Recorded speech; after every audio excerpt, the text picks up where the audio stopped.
Hello, everybody. It is Tuesday at 5:15. Um, I had my baby. It was long awaited and finally happened. And now for the big surprise. It's a boy. Um, he was born on the 21st of June at 12:17 a.m. Father's Day. He was 8 pounds, 11 ounces, and 20 and a half inches long, and we named him Obi Del. Um, the first name, of course, everyone thinks Star Wars or whatever, but Bobby and I actually made it up, and then later was like, oh, Star Wars, Obi-Wan Kenobi. But we don't care, we really like the name, and his middle name, Del, is actually my sister's middle name, and her middle name was Dell because um, my mom went into labor with her, protesting the pump on the Delaware River, um, and I like the idea of keeping names, like in the family or whatever. So it wasn't particularly, after my sister. Her middle name just kind of worked. Obi Del. My other sister's middle names are Shay and Jade. Um, and my mom's middle name is Ann, but my daughter Ella has her middle name. Well, it's a hyphenated Ruth Ann. Well, whatever. That's beside the point. But Obi is awesome. He is a week and a day old today, I guess. Yes? Or something? Sunday? Or 2 days? I don't know. Time is still jumbled up in my life right now. Um, but the time flies. It's so like when I was pregnant, a little bit overdue or whatever, time was just dragging on. I mean, you guys watched my videos. They were like, I was just another morning, like, oh my God, here we are again. Um, so anyway, I feel so much lighter. My belly feels still like, oh, a hummingbird. Look at that. There he goes. We don't get many of those around here. Um, anyway, what was I saying? I think you still carry on this whole pregnancy brain, even when you're not pregnant anymore. But yeah, that's a weird feeling, not being pregnant anymore. My belly's like big gel, jelly. I don't know.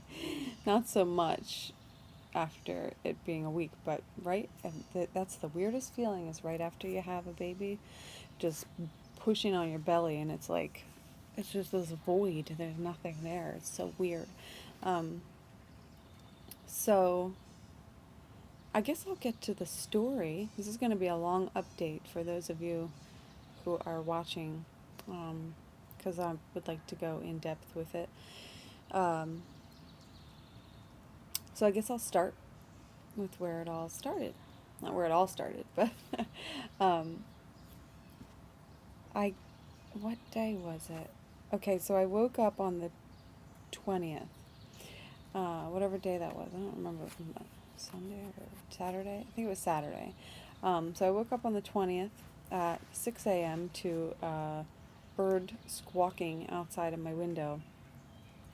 And at this point, I'm just like mornings were always difficult for me because, you know, you're still pregnant, you know, um, and it was frustrating. Um, so I woke up at like 6 a.m. to this bird squawking, and it was really rainy, and the window was like swelled open. So I went to go shut the window, and it wasn't shutting. So you have to like bang it to get it loose to shut it. So I was like banging the window, and Bobby's like, Emma, simmer down. Um, but I was just like so angry, and I just sit there and like banged on it forever.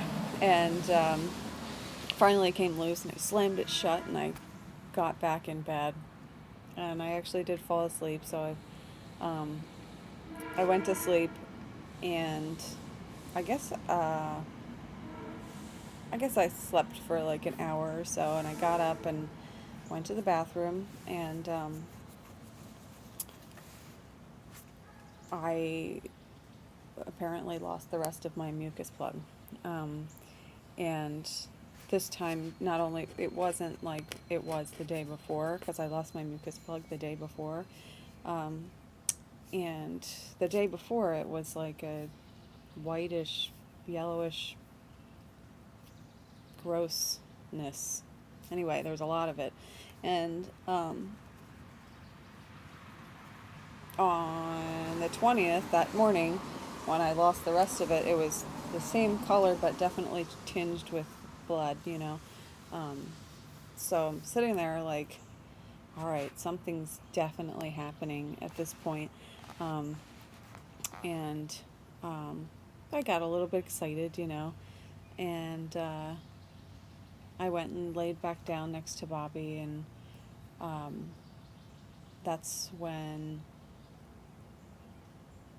that's when I started to realize something was going on, because the contractions were, you know, very much bearable, but they were a little bit painful in my lower back. Like it just was tightening up, you know, and then very slowly releasing, but it would hold that tightness for like 45 to 60 seconds. And so and they were coming rhythmically, you know. And normally that, you know, only happened for me like after sex, or I don't know. It did happen a lot, but so it was hard to say what actually was going on. And like that's when I told Bobby, I was just like, I don't know, Bobby. There's, you know, there's definitely something going on. Whether it's labor or not, I'm not sure. And I said, but you know, let's just keep an eye on it, you know. And he's like, well, really, you know. But I didn't want to get excited about it, because I was just so tired of doing that for so long. Like you get really excited about something, and then it's not the real thing. Excited, not the real thing.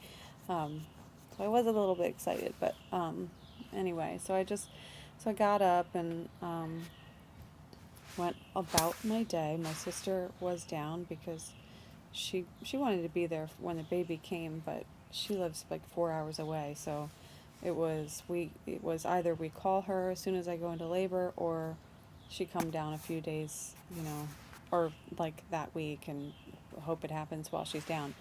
And that's exactly what happened. So um, I went downstairs, and I, you know, informed my roommate and my sister Melissa that I very well could be in labor.